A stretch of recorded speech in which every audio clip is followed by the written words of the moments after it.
कामचोर देवरानी। एक बार की बात है, सुषमा अपने पूरे परिवार के साथ खुशी खुशी मोहन नगर में रहती थी। उसकी 2 बहुएं थी, पल्लवी और शिवानी। एक दिन दोनों बहुएं रसोई में काम कर रही होती है कि तभी उनकी सास सुषमा उन्हें बुलाती है। अरे बहू, जरा इधर तो आना। शिवानी, जरा जाकर देखना सासू माँ क्या कह रही हैं।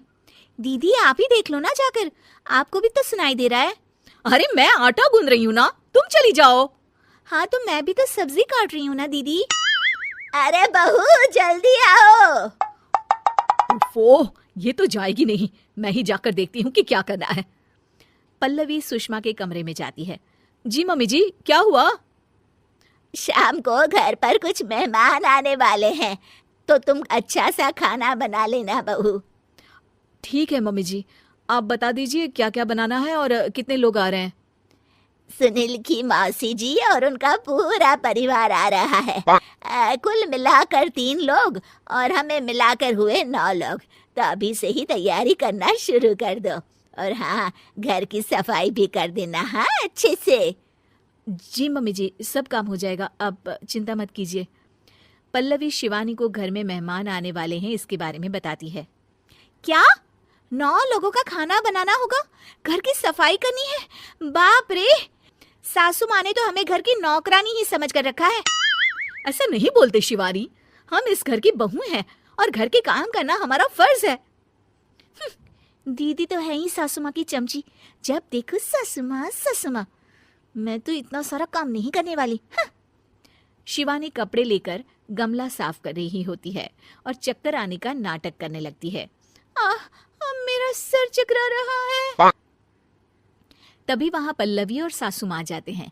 अरे बहू, क्या हो गया तुम्हें? मम्मी जी, बहुत तेज सर में दर्द हो रहा है। तुम एक काम करो शिवानी, आराम कर लो। नहीं नहीं दीदी, घर में मेहमान आने वाले हैं, मुझे आपकी मदद करनी चाहिए। अरे कोई बात नहीं शिवानी, तुम आराम कर लो, मैं सब काम कर लूंगी।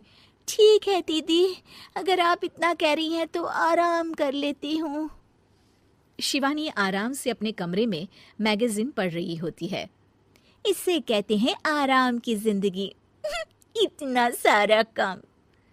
चलो सारा काम खत्म हो गया, शिवानी को देख आती हूँ। शिवानी अपने कमरे में ईयरफोन में गाने सुनते सुनते सो जाती है और उसके साइड में मैगजीन भी रखी होती है। पल्लवी वहां आ जाती है और वो सब देखती है। ओहो, तो मतलब सब काम चोरी का बहाना था। अभी बताती हूँ इसको। घर का सारा काम मुझे करना पड़ा और ये महारानी यहाँ मैगजीन पढ़ रही है, गाने सुन रही है। पल्लवी रसोई से एक प्लेट और चम्मच लेकर आती है और शिवानी को थाली बजाकर उठाने लगती है। शिवानी अचानक से उठती है। उठ गई महारानी, गाने भी सुन लिए, मैगजीन भी पढ़ ली। तुम तो बहुत बड़ी झूठी निकली शिवानी। तुमने सर दर्द का बहाना बनाया ताकि काम करने से बच सको। हाँ बनाया बहाना, तो क्या करती, इतने सारे काम करती। मुझे कोई शौक नहीं है चापलूसी का। क्या चापलूसी? तुम्हें लगता है कि मैं सारे काम चापलूसी के लिए कर रही हूँ? और नहीं तो क्या। तभी वहां सासू माँ आ जाती हैं। अरे बहू, वो लोग बस आने ही वाले हैं, तुम तैयारियां कर लो। जी सासू माँ, तुझे तो मैं बाद में देखती हूँ। सब खाना खाने बैठते हैं और खाना शुरू करते हैं। तभी सुनील की मौसी बोलती है।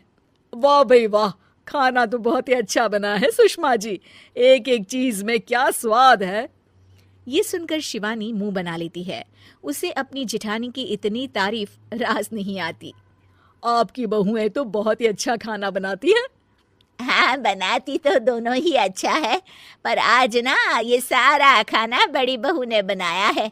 छोटी बहू की तबीयत ठीक नहीं थी, सो इसलिए। मानना पड़ेगा सुषमा जी, आपकी बड़ी बहू तो बहुत ही गुणवान है। पल्लवी की तारीफ सुनकर शिवानी को जलन होती है। पल्लवी ये सुनकर खुश हो जाती है और शिवानी की तरफ देखकर उसे चिढ़ाती है। कुछ देर बाद मेहमानों के जाने का वक्त हो जाता है। मौसी जी सबके लिए उपहार लाई होती है। वो सबको शगुन के पैसे देती हैं और अंत में पल्लवी के पास आती है।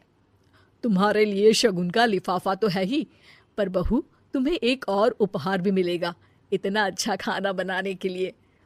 मौसी अपने सोने के कंगन निकालकर पल्लवी को पहना देती है।